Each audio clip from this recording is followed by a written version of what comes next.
திருச்சிற்றம்பலம்.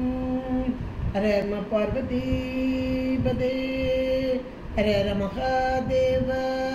தென்னாடுடைய சிவனே போற்றி, எந்நாட்டவர்க்கும் இறைவா போற்றி. திருச்சிற்றம்பலம். பொழியான திருமேனி உமிழ்தானம் மிகமேவம் கழியாரவரும் யானை கடல் நாழோ மரவா மல்லழியாழோ மலதோவும் அடியார்கள் உழமாற வழியாகும் வலிதாய வினை கூட நினையவே. தில்லை புத்தபெருமான் திருவடிகளை சிறுமேற்கொண்டு குருமகா சன்னிதானங்கள் பொற்பாதம் பணிந்து அடியபெருவர் மக்கள் பொற்பாதம் பணிந்து இன்றைய திருப்பள்ளி எழுச்சி சிந்தனையிலே போன தடவை நம்ம முதங்கள் தோறும் நின்றாய் எனின் அல்லால் போக்கிலன் வரவிலன் என நினைப்புலவோர் கீதங்கள் பாடுதல் ஆடுதல் அல்லால் கேட்டு அறியோம் உன்னை கண்டு அறிவாரே. சீதங்கள் வயல் தெரு பெருந்துரை மன்னா சிந்தனைக்கும் அறியாய் எங்கள் முன் வந்து ஏதங்கள் அறுத்து எமை ஆண்டு அருள் புரியும் எம்பெருமான் பள்ளி எழுந்தருளாயே என்று அருமையாக அந்த திருப்பள்ளி எழுச்சியாக ஆன்மாக்கள், அந்த ஆன்மாக்களுடைய அறிவிலே இருக்கக்கூடிய ஏதங்கள் அதையெல்லாம் அறுத்து என்றும் மீட்டு காட்சிக்கு எளியனவாக எழுந்தருளுக என வேண்டிக் கொள்வதும் இது திரோதான சுத்தி என்பதாக, அதாவது பள்ளி எழுச்சியாக அமைந்தது. இப்போ 6வது பாடல் இன்றைக்கு பப்பர வீட்டிருந்து உணரும் நின் அடியார் பந்தனை வந்து அறுத்தார் அவர் பலரும் மைப்பொரு கண்ணியர் மானுடத்து இயல்பின் வணங்குகின்றார் அணங்கின் மணவாழா செப்புரு கமலங்கள் மலரும் தன் வயல் சூழ் திருப்பெருந்துறையுரை சிவபெருமானே இப்பிறப்பு அறுத்து எமை ஆண்டு அருள் புரியும் எம்பெருமான் பள்ளி எழுந்தருளாயே என்று 6வது பாடலிலே மிக அருமையாக அமைத்து கொடுத்திருக்கிறார். பப்பர வீட்டிருந்து உணரும் நின் அடியார். முதல் வார்த்தையிலேயே இந்த அடியார்கள், அதாவது பக்குவம் வாய்ந்த, இந்த பாடல்ல, இந்த 6வது பாடல்ல நல்ல பக்குவம் வாய்ந்த அருளாளர்களுடைய தன்மைகளை எடுத்து இங்கே எம்பக்கூடியதாக இருக்கிறது. அவர்கள் எப்படி இருப்பார்கள், நல்ல பக்குவம் பெற்ற ஆன்மாக்கள் எப்படி இருப்பார்கள், அதாவது திருவருளோடு ஒன்றித்த ஆன்மாக்கள். நம்மளாம் இன்னைக்கு திரோதாகி நம்மை செலுத்தி கொண்டிருக்கிறதே நாம் உணர்வோம். ஆனால் அவர்களுக்கு திருவருள் சார்பு, அதனால் அவர்களுக்கு பரபரப்பு என்பதே கிடையாது. நம்ம காலையில் எந்திரிக்கும் போதே ஒரு பரபரப்போட தானே இருக்கிறோம். ஐயோ நீங்கள் நிறைய எந்திரிச்சு வேகமா ஒவ்வொரு வேலையாக செய்யும் போதே அந்த ஒரு பரபரப்பு நம்மை தொற்றிக்கொள்கிறது. அந்த பரபரப்பு அது உலக காரியத்துக்கு. மனதளவிலையும் பாருங்களேன், அமைதியாக உட்கார்ந்து தான் இருப்போம், ஆனால் மனது அப்படி பறந்து கொண்டு தான் இருக்கும். இதை செய்வோமா, அடுத்து இது செய்யணுமா, அப்படி வந்துருமா, இப்படி வந்துருமா, நடக்காதது எல்லாம் நடப்பதாக நினைந்து கொண்டு இங்கே பரபரப்போடு கூடிய அந்த நிலை, இதெல்லாம் அப்படியே அடங்கணும். அந்த அமைதி அப்படின்றது மனதளவிலும் உடலளவிலும் எல்லாமே வரணும். இது யாருக்கு வரும் அப்படின்னா ஞானிகள், யோகிகள், இன்னும் சொல்லப்போனால் இறைவனுடைய திருவருளோடு ஒன்றித்து இருப்பார். இந்த பரபரப்பு ஏன் வருதுன்னு கொஞ்சம் ஒரு ஆராய்ந்து பாருங்களேன். ஒரு நிமிஷம் உட்காந்து நம்ம அதை உட்காந்து இந்த மாதிரி டைம் ஸ்பெண்ட் பண்ணுறதே இல்லை உண்மைக்கு. அப்படி நம்ம ஸ்பெண்ட் பண்ணி பார்த்தோம்னா நிறைய விஷயங்களுக்கு தீர்வு கிடைக்கும். ஏன் இப்படி பரபரப்பு அப்படின்னா, நாம் செய்யணும் இந்த வேலையை, இவ்வளோ நேரத்துக்குள்ளே முடிக்கணும் அப்படின்ற ஒரு காலையில் ஒரு வேலை ஆரம்பிக்கிறோம் அப்படின்னா இவ்வளோ நேரத்துக்குள்ளே முடிக்கிறோன்னா ஒரு பரபரப்பு நம்மளே அறியாமலே தத்திரும். இவ்வளோ நேரம் தான் இருக்குது, முடிச்சுக்கூட இன்னும் தெரியல, போகணும் இவ்வளோ நேரத்துக்கு அப்படின்ற ஒரு பரபரப்பு. அப்போ இந்த இடத்துல எது முன்னாடி நிற்கிது? நான் என்ற தன்முனைப்பு.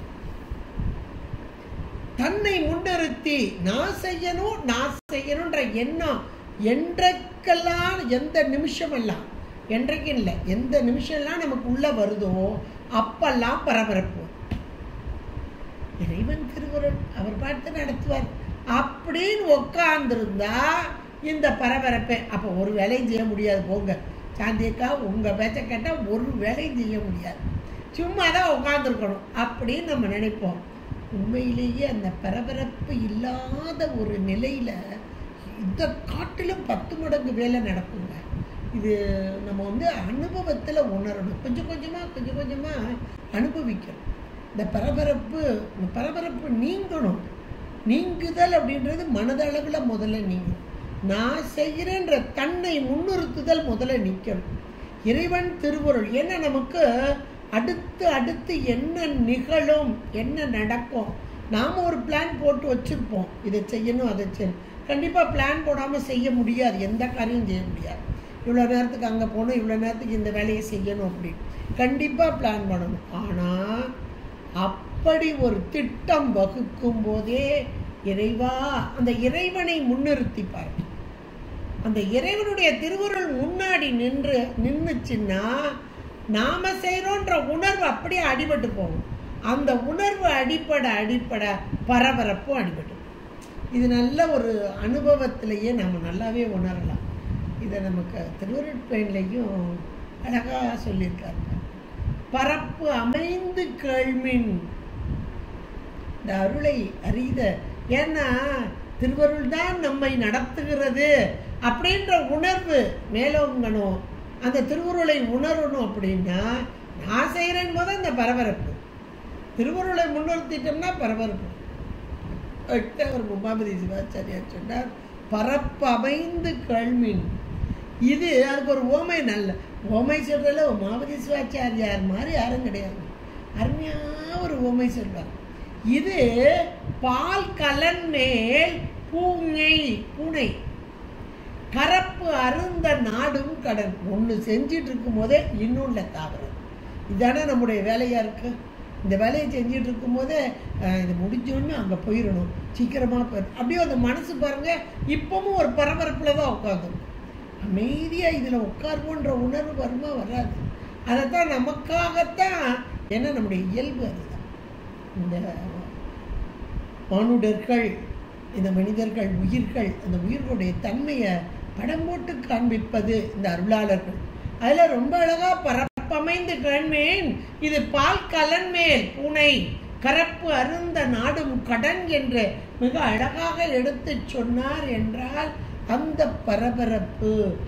பரபரப்பு எப்பொழுது இருக்கும் அப்படின்னா, என்றைக்கெல்லாம் தன்முனைப்பு இருக்கிறதோ அப்பெல்லாம் பரபரப்பு.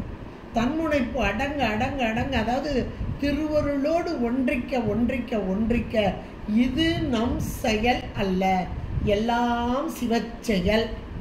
அந்த திருவருளையே எல்லாவற்றிற்கும் முன்னிறுத்துதல். அந்த நேரத்தில் தான் இந்த பரபரப்பு. அதைத்தான் மணிவாசகர் என்ன அந்த நிலையில இருந்த ஆன்மாக்கள், இது பக்குவம் பெற்ற ஆன்மாக்களுக்கு தான்.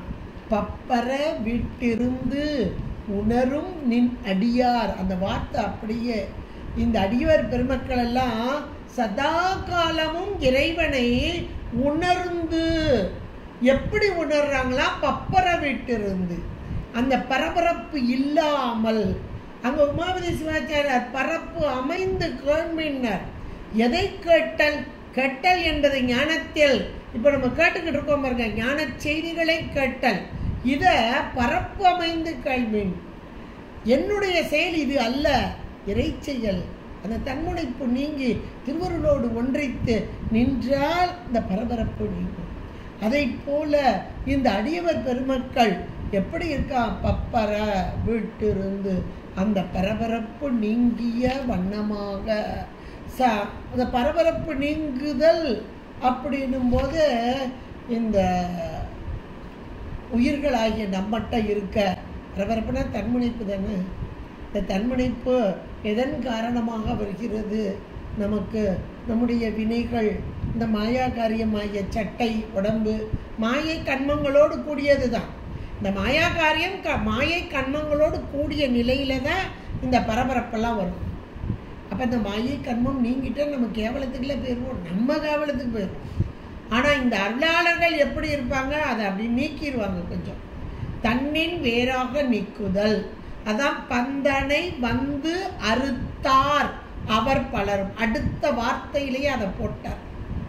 அந்த பரபரப்பு இல்லாமல் இருக்கக்கூடிய அந்த அடியவர் பெருமக்கள், அதாவது இறைவனை துதித்து வணங்கி சதா காலமும், நம்ம கோயிலுக்கு போனால் வழிபாடு செய்கிறோம், ஆனால் இவர்கள் சதா காலமும் உள்ளத்துக்குள்ளேயே வணங்கி வழிபாடு.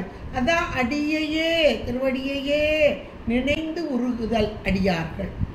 அப்படிப்பட்ட அடியார்கள் பந்தனை வந்து அறுத்தார். பந்தனை அப்படின்னா பந்தம், பந்தமும் வீடும்.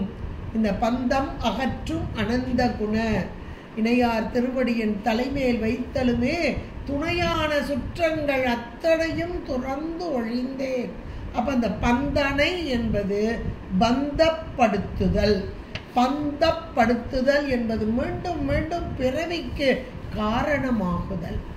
அந்த பந்தம் வினை கட்டுகள், இந்த வினைக்கு ஈடாக வந்த மாயா கட்டு, இந்த ரெண்டும் சேர்ந்தது தான் இந்த பந்தங்கள். இந்த பந்தனை வந்து அறுத்தார் அவர் பலரும். அப்ப இந்த ஒரு பெரிய நல்ல பக்குவம் பெற்ற ஆன்மாக்கள், அந்த ஆன்மாக்களை பார்த்து சொல்வது போல இந்த 6வது பாடல். பரபரப்பு நீங்கிய, அதாவது தன்முனைப்பு அற்ற திருவருளோடு கூடிய இந்த பந்தம் என்று சொல்லக்கூடிய மாயா கண்மங்களை தன்னின் வேறாக கண்ட வந்து அறுத்தார் அவர் பலரும். அப்ப இவங்க எல்லாருமே நல்ல ஒரு கேட்டகரியில இருக்கிறாங்க. யாரு? பக்குவம் பெற்ற ஆன்மாக்களாக. இந்த பக்குவம் பெற்ற ஆன்மாக்கள் யார் அப்படின்னு சொன்னா, அது நம்ம அடியார்கள், மேலானவர்கள், சீவன் முக்தர்கள் அப்படின்னு நம்ம சொல்லலாம். இப்ப இவர் நம்ம மணிவாசக பெருந்தகையார் அவர்கள் யார் என்று சொல்றார் பாருங்க. இது ரொம்ப, அதாவது சிவப்பரத்துவம் அப்படின்னு சொல்லக்கூடிய அந்த சிவப்பரத்துவத்திற்கு சரியான பாடல் இந்த பாடல். இறைவன் ஒருவனே, பதி ஒன்றே, மற்ற எல்லா உயிர்களும் பசுக்களே. அது தேவர்களாக இருந்தாலும் சரிதான். இப்ப தேவர்கள் அப்படின்னு பார்த்தா நம்ம எல்லாருமே பசுக்கள் சொல்லுவோம். திருமால், பிரம்மா, இந்திரன் எல்லாருமே பசுக்கள் தான்.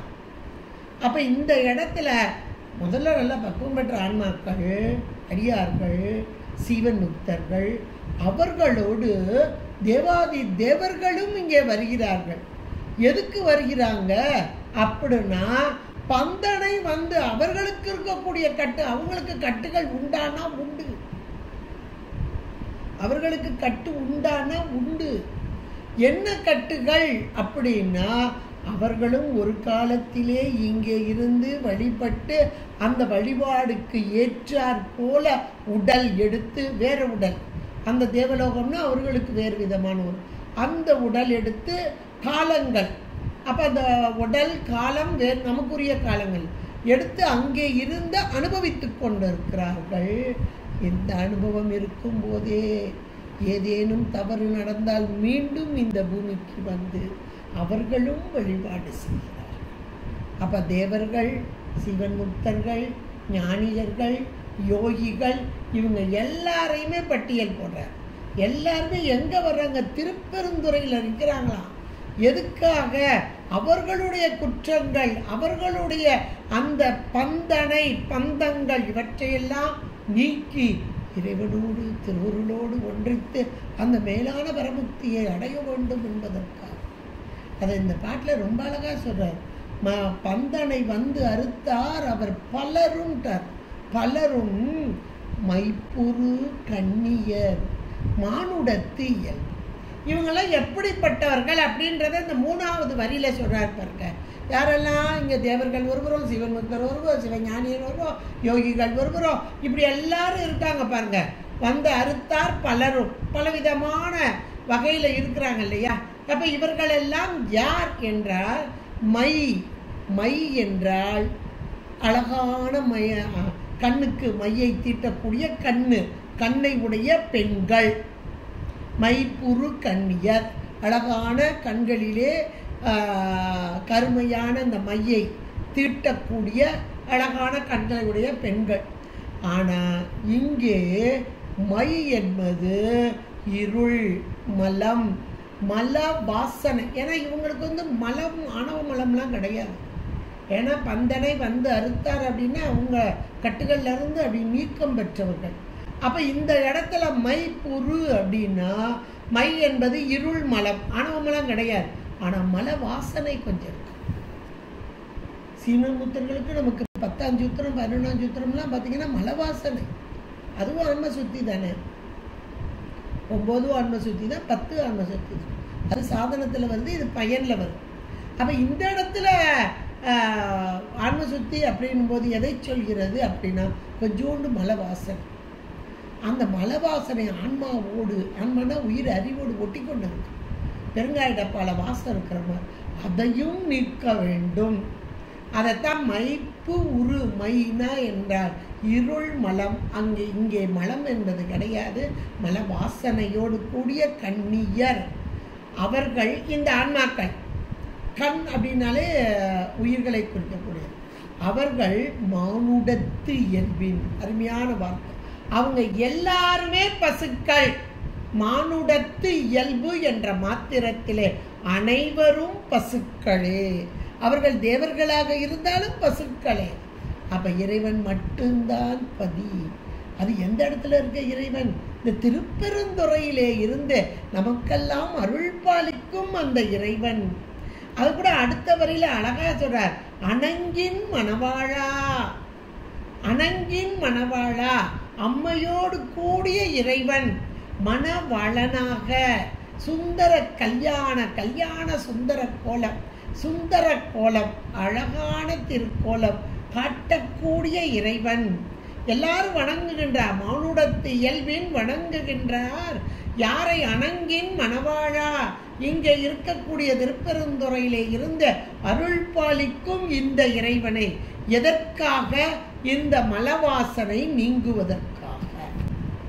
அருமையான இந்த 4 வரிகளிலே நல்ல பக்குவம் பெற்ற ஆன்மாக்கள், அடியவர்கள், யோகியர், ஞானியர், சீவன் முக்தர்கள், தேவர்கள், எல்லா பசுவர்க்கம், அதாவது பக்குவம் பெற்ற ஆன்மாக்கள் அத்தனை பேரையும் அப்படியே ஒரு பட்டியல் போட்டு இவர்கள் எப்படி இருப்பார்கள் அப்படின்னார். முதல்ல இந்த 4 வரியில முதல் வரியில பப்பர விட்டிருந்து இவர்கள் பரபரப்பு அடங்கியவர்கள். பரபரக்க வேண்டாம் பலகாலம் சொன்னேன், வர வர கண்டு ஆராய் மனமேம்பர். அப்ப அந்த பரபரப்பு அடங்கிய மனம் என்பது பக்குவம் பெற்ற ஆன்மாக்கள். நேத்திரம சிவஞான சித்தியாரில் படிக்கும்போது கூட அந்த ஞான நெட்டை உடையவர்கள். அப்ப அவங்க எந்த ஒரு செயல் செய்தாலும் இறைவனுடைய திருவருளை விட்டு நீங்காமல், அந்த திருவருள் கீழே, அதாவது திருவடியை விட்டு பிரியாமல் இருந்து பரபரப்பு இல்லாமல் செய்யக்கூடியது அப்படின்றத 284, 85 2 பாட்டிலையும் ரொம்ப அழகா, ஞாலமதில் ஞான நெட்டை உடையோருக்கு நன்மையோடு தீமை இல்லை, நாடுவது ஒன்று இல்லை, சீலமில்லை, தவமில்லை, பிரதமோடு ஆச்சிரம செயலில்லை, தியானமில்லை, சித்த மலமில்லை, கோலமில்லை, புலனில்லை, கோலமில்லைன்னா மாயையெல்லாம் கடந்தவர்கள், மாயாகாரியத்தை நீக்கியவர்கள். கோலமில்லை, புலனில்லை, கரணமில்லை, குணமில்லை, குறியில்லை, குலமும் இல்லை, பலருடன் அவங்க எப்படி இருப்பாங்கன்றதுக்கு 3 உவமையும் சொன்னார்.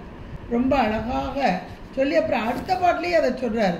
தேசம், இடம், காலம், திக்கு, ஆசனங்கள் இன்றி செய்வது ஒன்று போல செய்யா செயலதனை செய்து அதில் ஊசல் படும் மனம் என்றி.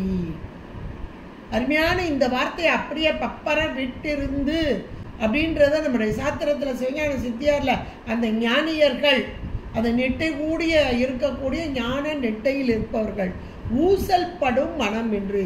இதை செய்வோமா, நம்முடைய மனம் சதா காலமும் அப்படியே அலைபாய்ந்து கொண்டு இருக்குது. அந்த மனம் அவர்களுக்கு கிடையாது. ஊசல் படும் மனமின்றி உலாவல், நிற்றல், உறக்கம், உணர்வு, உண்டி, பட்டினி, இருத்தல், கிடத்தல், மாசு, அதனில், தூய்மையினில், வறுமை, வாழ்வில், வருத்தத்தில், திருத்தத்தில், மைதுனத்தில், சினத்தில், ஆசியினில், வெறுப்பில் இவை அல்லாதும் எல்லாம். இது எல்லாத்தையும் அழகாக அடைந்தாலும் ஞானிகள் தான் நடியை அகலார். அந்த திருவடியை விட்டு அகலாத நிலையில். இப்போ இந்த இடத்துல அப்படியே இந்த 4 வரியில் அந்த திருவடியை விட்டு அகலாத நிலையை நமக்கு மணிவாசக பெருந்தகையார் எடுத்து உரைக்கிறார். ஆனால் இவர்கள் அத்தனை பேரும் பசுக்களே. அதைத்தான் மைப்பொரு கண்ணியர் மானுடத்து இயல்பின் வணங்குகின்றார். யாரை வணங்குகிறார்கள்? மேலான பரம்பொருளான அணங்கின் மணவாழா, அம்மையோடு கூடிய அழகான. அணங்கு என்றால் பெண்களில் மிக உயர்ந்தவள், அழகே விரிவான. அழகு என்பது பெண்களுக்கு அழகு எது? கருணை, அருள். அந்த அருள் சக்தியோடு கூடிய அந்த மணவாளன், அந்த மணவாளா என்று சொல்லி அடுத்த 4 வரியில் இந்த திருப்பெருந்துறையை அதனுடைய பெருமைகளை சொல்லும் போதும் இதே முறையில் கொண்டு வரார் பாருங்க. எப்படி கொண்டு வரார் பாருங்க. அந்த திருப்பெருந்துறை நல்ல வயல், நீர்வளம். வயல் அப்படின்னாலே நீர்வளம் நிலவளம் நிறைந்தது. வயல்கள் சுற்றி சூழ இருக்கக்கூடியதான ஒரு இடம் திருப்பெருந்துறை. இந்த திருப்பெருந்துறையருடைய தலவரலாறுல போடும்போது கூட இந்த நீர்வளம் நிலவளம், அதாவது வயல்கள் நிறைய இருந்து அது போகம் விளைதல் அப்படிம்பாங்க. சில இடங்களில் 1 போகம், சில இடங்களில் 2 போகம், சில இடங்களில் 3 போகம், அதாவது வருஷத்துக்கு 3 போகம். நெல் பயிர் அப்படின்னா அதுக்கு ஒரு 90 நாள் கணக்கு. இப்போ 3 போகம் விளையுது பூமி அப்படின்னா அது மேலான, அதாவது நீர் வளமும் நிலவளமும் செறிந்த பூமி அப்படிமா. அதை வச்சு தான் அது கணக்கு. அப்போ அந்த செழிப்பு, அந்த செழிப்பையெல்லாம் எடுத்து சொல்லும்போது தான் இங்கே இது பாண்டிய நாட்டை சேர்ந்தது தான். திருப்பெருந்துறை என்பது பாண்டிய நாட்டை சேர்ந்தது. இந்த காலகட்டத்தில் துண்டகன் ஒரு அமைச்சர் இந்த திருப்பெருந்துறையுடைய செழிப்பு வளமை இதை பார்த்தான். ஆகா, என்ன ஒரு செழிப்பாக இருக்குது, என்ன ஒரு வளமையாக இருக்குது இந்த பூமியை. அப்படியே அந்த திருப்பெருந்துறை அந்த இடத்த தனக்கே உரியதாக. இன்றைக்கி நல்ல செழிப்பான ஒரு பகுதி. இப்போ ஆலைகள் மிகுந்த பகுதி. அந்த காலத்தில் வயல்கள் மிகுந்தது தான் செழிப்புமோ. இப்போ ஆலைகள் மிகுந்திருந்தால் ஒரு செழிப்பு. அந்த இடத்த பார்த்து நல்ல பதவியில் இருக்கிறவங்க எடுத்துக்கிறாங்க பாருங்க. அப்போ இந்த இடம் சரியான இடம், இதை எடுத்தால் நமக்கு வருமானம் வளம் கொழிக்கும் என்று. அது மாதிரி அந்த காலத்திலேயே அமைச்சர் அந்த காலத்திலே இருந்திருக்காங்க. அப்போ துண்டகன் என்ற அமைச்சன் இந்த நீர்வளம் நிலவளம் நிறைந்த திருப்பெருந்துறையை பார்த்து அந்த காலத்திலே போலிப்பட்டாலாம் தயாரிச்சிருக்காங்க. போலிப்பட்டா தயாரித்து இது தனக்கே உரிய நிலம் இவர்கள் வைத்திருக்கிறார்கள். அதாவது அந்த திருப்பெருந்துறையில் இருந்தவங்க யாருன்னா 300 பேர் அந்தனர்கள்.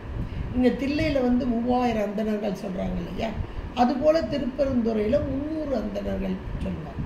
அப்போ அந்த 300 அந்தனர்களுக்கு உரித்ததான அவங்க பட்டா வச்சுருக்காங்க, அந்தனர்கள் வச்சுருக்காங்க. ஆனால் இவன் தனியாக போலிப்பட்டா தயாரித்து எனக்கே உரியது அந்த துண்டகன் என்ற அமைச்சர் வைத்து அந்த பாண்டிய மன்னன்கிட்ட போய் சொல்லி, அதாவது பேசும்போது பக்கத்தில் நெருக்கமாக இருக்கவங்க இல்லாத முள்ள சொன்னால் மன்னனும் நம்பிடுவான் இல்லையா. ஆனால் இந்த மன்னன் கொஞ்சம் நெருடலாக தான் இருக்கிறான். இந்த துண்டகன் இப்படி சொல்கிறானே அப்படின்னு சொல்லி இந்த அந்தணர்களுக்கு மன்னனை நெருங்க பயம். அந்த காலத்துலலாம் மன்னன்ட்ட அருகில் போயெல்லாம் சொல்ல முடியாத ஒரு காலம். அப்படி துணிச்சலாக சொல்கிறவங்கள குறைவு. அதெல்லாம் அந்தணர்கள் இயல்பாகவே மிகுந்த பயந்த சுவாபமுடையவர்களாக இருப்பார்கள். அப்போ அவங்க போய் சொல்கிறதுக்கு பயந்து நடுங்கி இருக்கும் காலத்தில் தான் இங்குள்ள இறைவன் அப்படியே ஒரு அந்தன கோலம் கொண்டு வந்து உங்களுக்கு என்ன துன்பம் வாங்க அப்படின்னு சொல்லி கேட்டப்போ இப்படி ஒரு அமைச்சன் எங்களுடைய நிலத்தில் இது வளமை வளம் கொளித்ததான பூமி, அதனால் தனக்கே உரியது என்ற பட்டா போட்டு எடுத்து வைத்திருக்கிறான். எங்களுக்கு உரிமை இல்லாமல் இருக்கிறது. இந்த உரிமை இல்லைன்னா இவங்க பூஜையும் பண்ண முடியாது. அந்த வயல் நிலத்தை வச்சு தான் அவங்களுக்குரிய சாப்பாடு, சாமிக்குரிய பூஜை, இது எல்லாமே என்று சொன்ன மாத்திரத்திலே இவர் தைரியமாக என் பின்னாக வாருங்கள், நான் உங்களுக்கு வாங்கி தருவேன். ஆனால் ஒரு கண்டிஷன். எப்பவுமே நம்ம சாமி அப்படி தான் செய்வார். ஆனால் ஒரு கண்டிஷன் என்ன அப்படின்னா, இந்த இடத்த நான் வாங்கி கொடுத்துருவேன், உங்களுக்கே உங்களுடையதை உங்களுக்கு வாங்கி கொடுத்துருவேன். ஆனால் இப்போ இந்த வயல் நல்ல செழிப்பான இந்த வயலெல்லாம் 300 பேருக்கு உரிமை அப்படின்னு பட்டா இருக்கு. இனிமேல் 301 போட்டுறணும். நீங்கள் என்னையும் சேர்த்துக்கணும், எனக்கும் அதில் ஒரு பங்கு இருக்கு. அப்படி தந்துடுறோம் 301ஆவே நாங்கள் பங்கு போட்டுறோம் அப்படின்னு எல்லோரும் இவரை பணிந்து வணங்க அவர் முன்னே செல்லாமல் பின்னாடி வரும்போது பயந்துட்டு தான் வர்றாங்களாம். இவர் பாட்டுக்கு இவ்வளோ தைரியமாக போகிறாரு, வயசானவராக இருக்கிறார், இப்படி போகிறாரு. ஆனாலும் அவர் பின்னாக ஏன்னா வந்தது சாமி இல்லையா, அப்படியே ஈர்த்து ஆட்கொள்வோம் அல்லவா, அப்படியே பின்னாடி போகிறாங்க. அப்படி சென்ற மாத்திரத்திலே மன்னனிடம் நேராக நின்று அந்த மன்னனிடம், பாண்டிய மன்னனிடம், மன்னா இந்த திருப்பெருந்துறை எங்களுக்கு உரியது, இந்த 301 அந்தணர்களாகி எங்களுக்கு உரிய, அதற்கு தகுந்த பட்டயங்கள் எல்லாம் எங்களிடம் இருக்கிறது.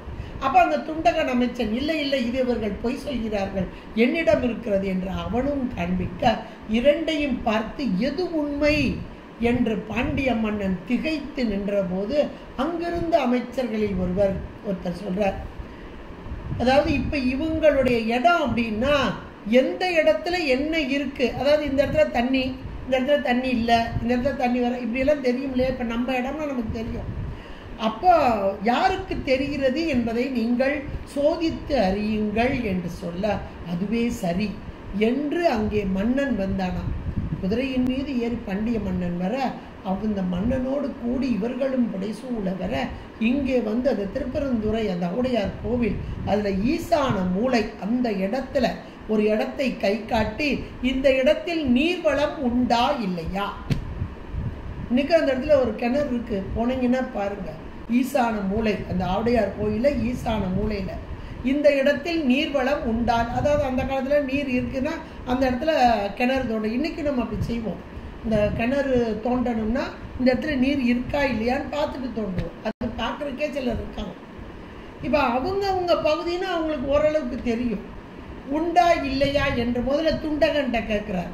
ஏன்னா என்னுடைய நிலம் அப்படின்னு சொன்னா இல்லையா, உன்னுடைய நிலமாக இருந்தால் இதில் நீர்ப்பகுதி உண்டா என்று கேட்க, இல்லை இந்த இடத்துலலாம் நீர்ப்பகுதி கிடையாது, நீர் கிடையாது என்று துண்டகன் சொல்ல, இப்போ 301 அந்தணர்கள்ல முதன்மையாக இறைவன் எம்பெருமான் முன் நிற்க, அப்ப இறைவன் அந்த முன்னாடி வந்த அந்தன கோலம் கொண்டு வந்த இறைவனிடம் கேட்ட மாத்திரத்தில், மன்னா இங்கே நீர்பிடிப்பு அதிகமாக உண்டு, இங்கே தோண்டி எடுத்து பார்த்தால் நீர் தெரியும் என்று சொல்ல உடனே ஆட்களை விட்டு அங்கே அகழ்ந்து தோண்டிய மாத்திரம் சில கொஞ்சம் அடி தோண்டிய மாத்திரத்தில் தண்ணீர் பீரிட்டு கொண்டு வந்ததாம். இறைவன் தன்னுடைய கங்கை முடிமேல் இருந்த கங்கையையும் மற்றும் எல்லா நதிகளையும் இங்கே வந்து பெருக செய்தார். இன்னைக்கும் அந்த இடத்துல ஈசான மூலையில் இருக்க கிணறு எல்லா தீர்த்தங்களையும் உள்ளடக்கியது இறைவன் எம்பெருமானுடைய கருணையினால் என்று சொல்வார்கள். அப்ப இறைவனே வந்து இந்த 300 அந்தணர்கள் பொருட்டாக உண்மையை நிலவி அவர்களுக்கு மீட்டு கொடுத்தார் என்பது தலபுராணம். அப்ப அப்படிப்பட்ட செழுமை வாய்ந்த பூமி வயல்களை உடையதான திருப்பெரும் துறை அந்த துண்டகன் அமைச்சரை ஊரை விட்டே வெளியேற்றினான் மன்னன் என்பது வரலாறு. இப்போ இந்த இதெல்லாம் இதிலேயே செப்பு பட்டயத்திலே எழுதப்பட்டு இருக்கிறது.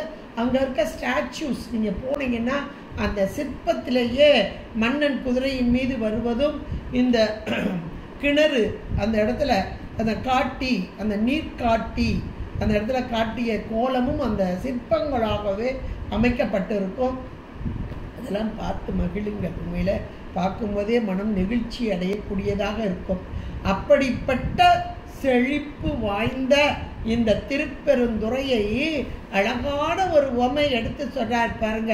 இங்க இருக்கக்கூடிய நல்ல வயல்கள், அந்த வயல்கள் அருகில் நீர்நிலைகள், இங்கே செப்புரு கமலங்கள் மலரும் தன் வயல் சூழ் நல்ல குளிர்ச்சி பொருந்திய நீர்நிலையை உடைய இந்த வயல் என்பதை காண்பிக்கிறார். அந்த வயல்களிலே தாமரை மலர்கள், இந்த தாமரை மலர்கள் அழகாக அங்கே இருக்கிறதா. எப்படி இருக்கிறதா? செப்பு என்றால் ஒரு செம்பு அப்படின்னு சொல்லலாம். ஒரு செம்பு எப்படி இருக்கும், நல்ல பெருசா அந்த அடி பருத்து மேலே கூம்பி, இது எப்படிப்பட்டது, பக்குவம் உடைய ஒரு தாமரை, கொஞ்ச நேரத்தில் அலறக்கூடிய ஒரு தாமரை. அது போல இன்னும் சொல்ல போனா செப்பு என்பதை செம்மை என்று எடுத்துக்கொண்டால், செப்பு என்றால் செம்மை நிறம், அந்த பூ என்பது பண்பு பெயராக விகுதியாக எங்கே வரக்கூடியது. அப்ப இது செம்மை நிறம் கொண்ட செப்புரு கமலங்கள். செம்மை என்பதே எதை குறிக்கிறது, சிவந்த மேனி, இறைவன் எம்பெருமான் செம்மேனி அம்மான். அந்த திடமான, இந்த இடத்துல செம்மை நிறம் என்பது நல்ல திடமான, அதாவது இறைவன் மீது பற்று கொண்ட, மாறாத அன்பு கொண்ட அந்த அடியவர்களின் தன்மையை, குணத்தை எடுத்து கூறக்கூடியதாக.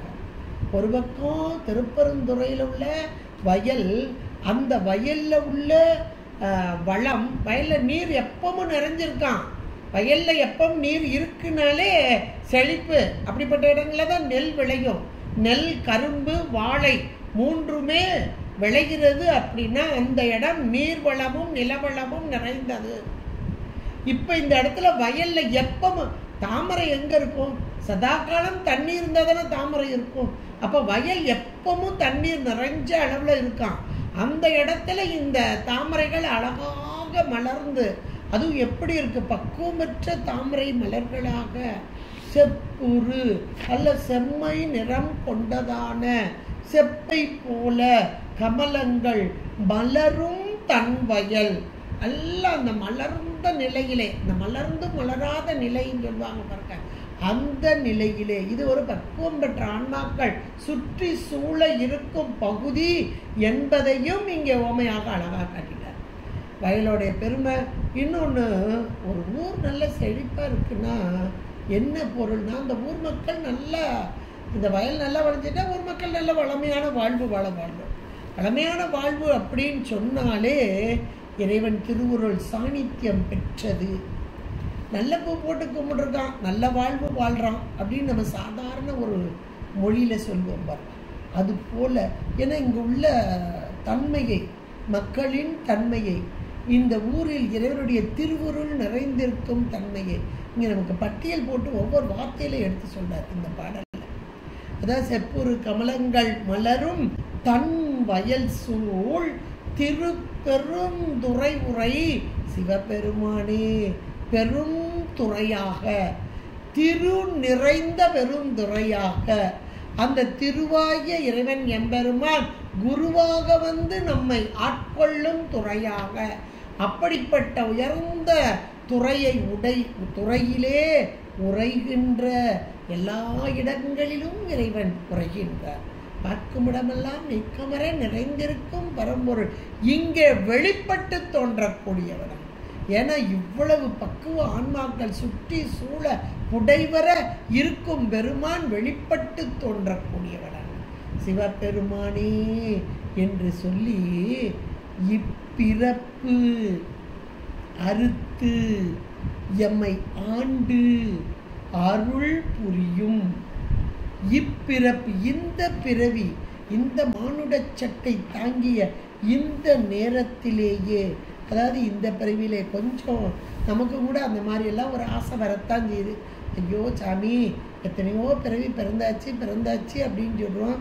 ஆனால் இந்த பிறவியிலேயாவது கொஞ்சம் ஒரு விடுதலை கிடைக்குமா, இந்த பிறவியோடு முடியுமா அப்படின்னு ஒரு எண்ணங்கள்லாம் நமக்கெல்லாம் வரத்தான் செய்யும்.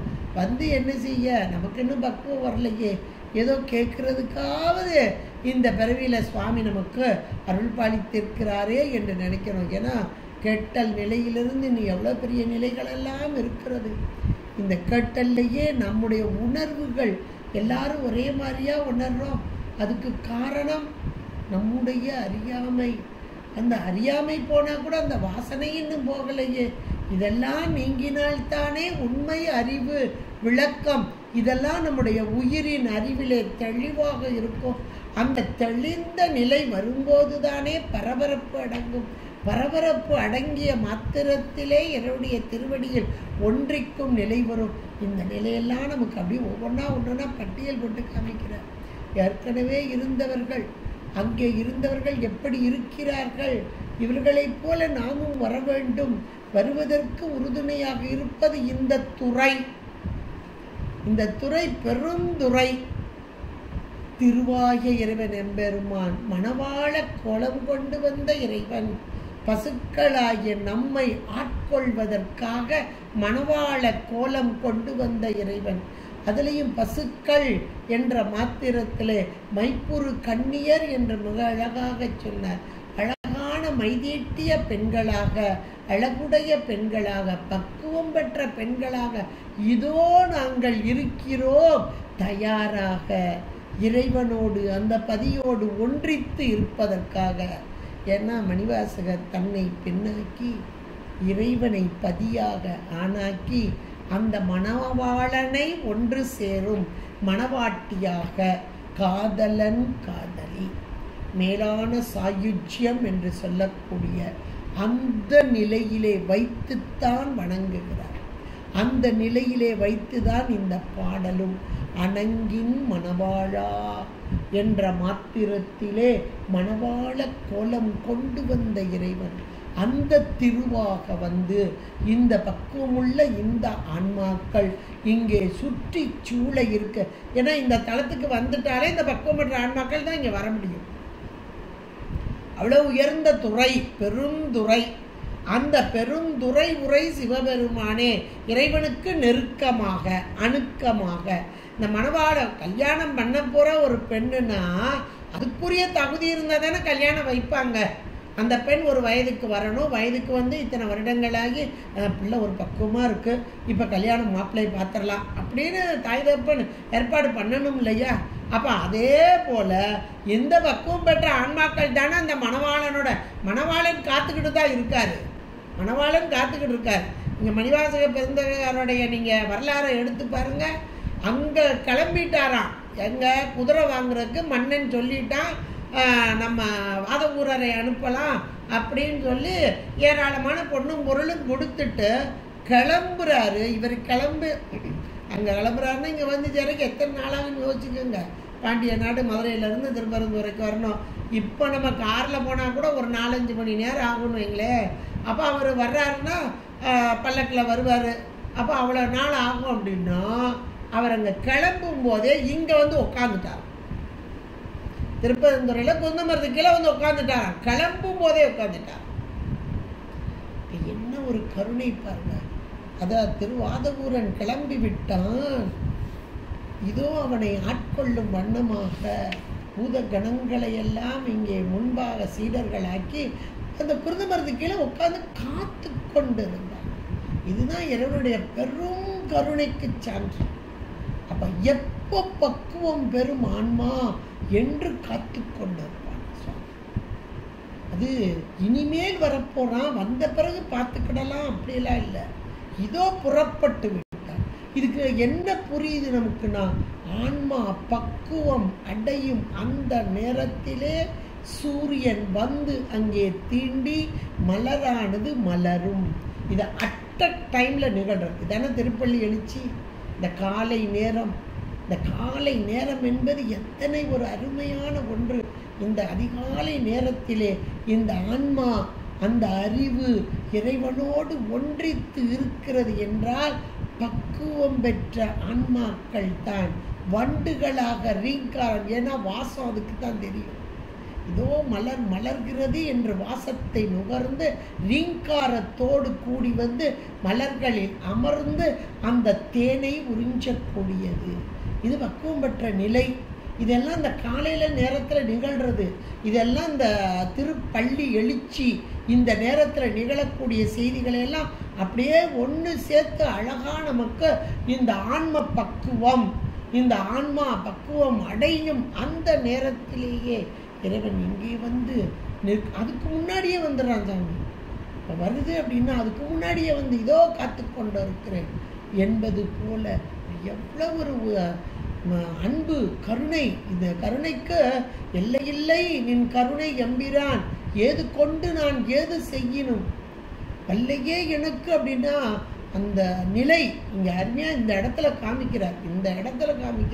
பக்குவம் பெற்ற ஆன்மாக்கள் எல்லாம் வந்து சுற்றி சூழ்ந்து இருக்க செப்புரு இந்த தலத்தோடைய தன்மையையும் இங்கே உள்ள பக்குவம் பெற்ற ஆன்மாக்களின் தன்மையையும் இறைவனுடைய பெரும் கருணையை திருப்பெருந்துறை உரை சிவபெருமானே இப்பிறப்பு அறுத்து பிறப்பு அறுத்தல் என்பது மாயா காரியங்கள் நீங்குதல். ஏற்கனவே அந்த மாயா காரியம் நீங்க பெற்ற அந்த ஆன்மாக்கள் தான் இருந்தாலும் மலவாசனை தான் இங்கே சொல்லப்படுகிறது. இந்த பிறவி ஏன்னா இந்த சீவன் முக்தர்கள் இந்த உடம்போடு கூடிய நிலையில இருப்பாங்க. மாணிக்கவாசகர் அப்படித்தான் இருக்கிறார்.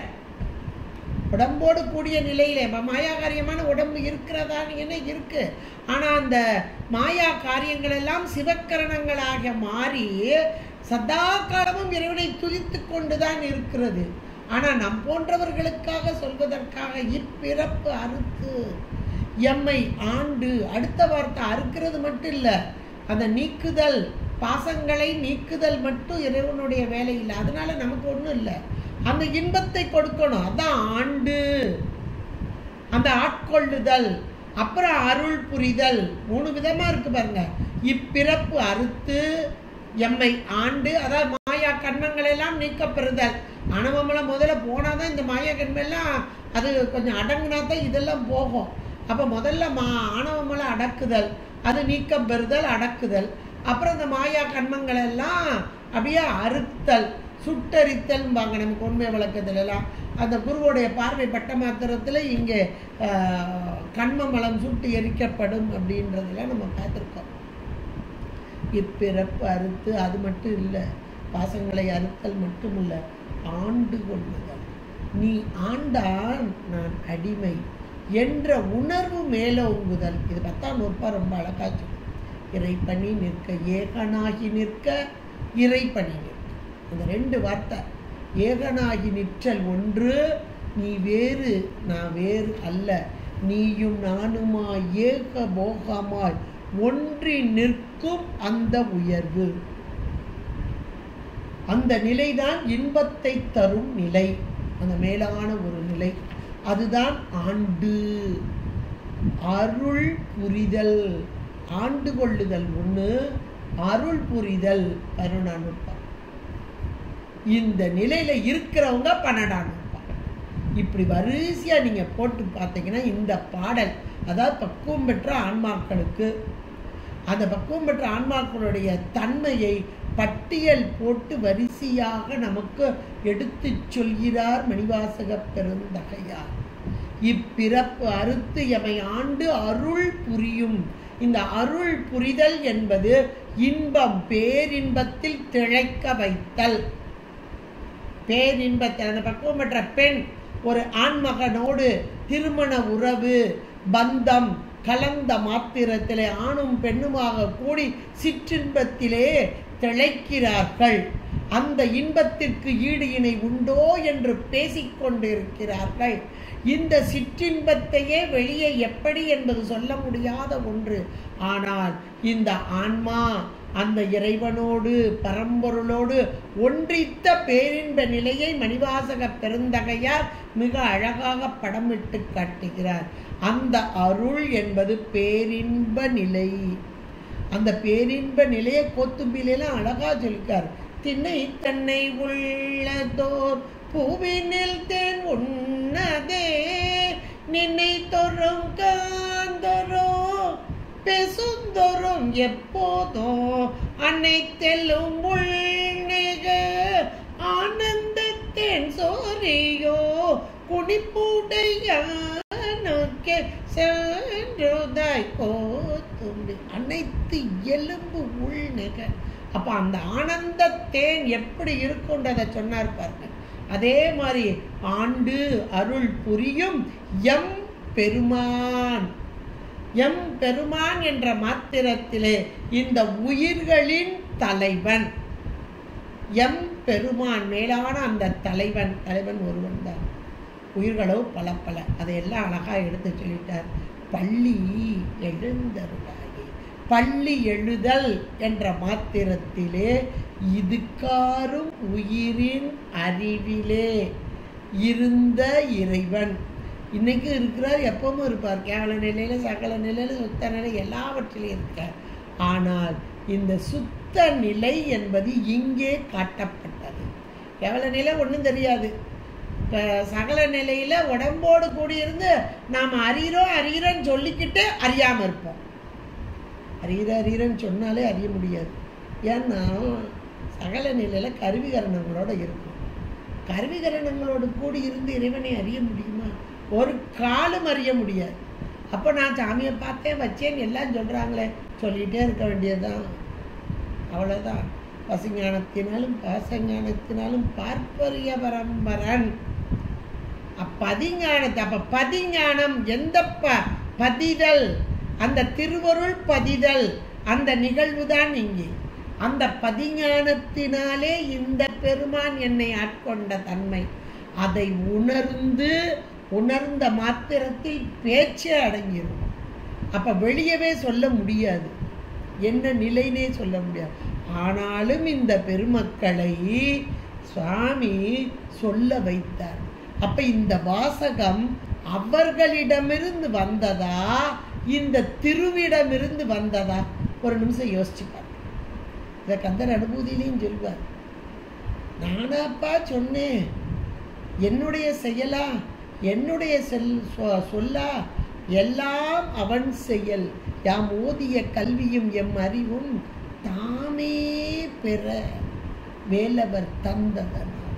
அது தன்முனைப்பு அற்று, அது கூட கிளியின் சொல் அப்படிப்பார். இங்கே நமக்கு திரு தசாங்கம் என்ற ஒன்று, இந்த திருப்பள்ளி எழுச்சிக்கு முன்னாடி பாருங்க, 19வது பகுதி திரு தசாங்கம். நான் ஏற்கனவே நிறைய தடவை இதை பற்றி மீண்டும் சொல்லியிருக்கேன். நீங்கள் அதை ஆழமாக சிந்திச்சு பாருங்க. இப்போ இந்த திருப்பள்ளி எழுச்சி சொல்கிறாரு அப்படின்னா பக்குவம், இந்த ஆன்மாக்கள் பக்குவ நிலை. அந்த பக்குவ நிலை வர்றதுக்கு முந்தைய அந்த ஆன்மா எப்படி இருக்கும்? அந்த திருத்தசாங்கத்துக்கு கீழே என்ன போட்டிருக்குன்னு பாருங்க. அடிமை கொண்ட முறைமை, அடிமை கொண்ட முறைமை. இந்த அடிமை கொண்ட முறைமை என்ற மாத்திரத்தில் யாரை அடிமை கொண்டது? உயிர்கள். அதனாலதான் வான்புறவி ஊரும் மகிழ்ந்து. இதை நீங்க படிச்சீங்கன்னா இந்த வார்த்தைக்கு உங்களுக்கு பொருள் புரிஞ்சும். அடிமை அப்படின்னா உயிர்களாகிய நாம் அடிமை, இவன் ஆண்டான். அப்ப இந்த தசாங்கம் என்பது 10 அங்கம். அப்ப யாருக்கு சொல்லப்பட்டது? உயிர்களை ஆண்டு கொண்டிருக்கிறானே எம்பெருமான், அவனுக்கு சொல்லப்பட்டது. அப்ப அவன் விரும்பி மகிழ்ந்து ஊரும் வான்புறவி எது? பக்குவம் பெற்ற ஆன்மாக்கள். ஏன்னா மகிழ்ந்துன்னு ஒரு வார்த்தை வேற வந்திருக்கு, இருக்கா? அப்ப அந்த மகிழ்ந்து என்ற மாத்திரத்திலே ரொம்ப விருப்பமா வர்றானா சாமி. அந்த உயிர்கள் மீது அவ்வளோ ஒரு பார்த்த உடனே, நம்ம வீட்டில் வேற ஒன்றும் இல்லை, யாராவது நமக்கு தெரிஞ்சவங்க முக்கியமானவங்க வர்ற, வாங்க வாங்க வாங்க வாங்க வாங்க அப்படி சந்தோஷமா போய் அவங்கள வரவேற்போமா? அதுக்கு காரணம் என்ன? உள்ளத்தில் உள்ள மகிழ்ச்சி, அவங்க மேலே கொண்ட அன்பு.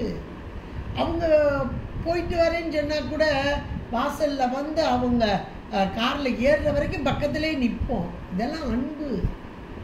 அப்ப சாமி இந்த அடிமை கொண்ட முறைமையில ஆன்மாக்கள், அந்த பக்குவம் பெற்ற ஆன்மாக்கள், அந்த ஆன்மாக்களை அடிமையாக கொண்ட இறைவன் அந்த முறைமை எப்படியா அந்த ஆண்டாளனுடைய அங்கம்தான் சொல்லப்பட்டது.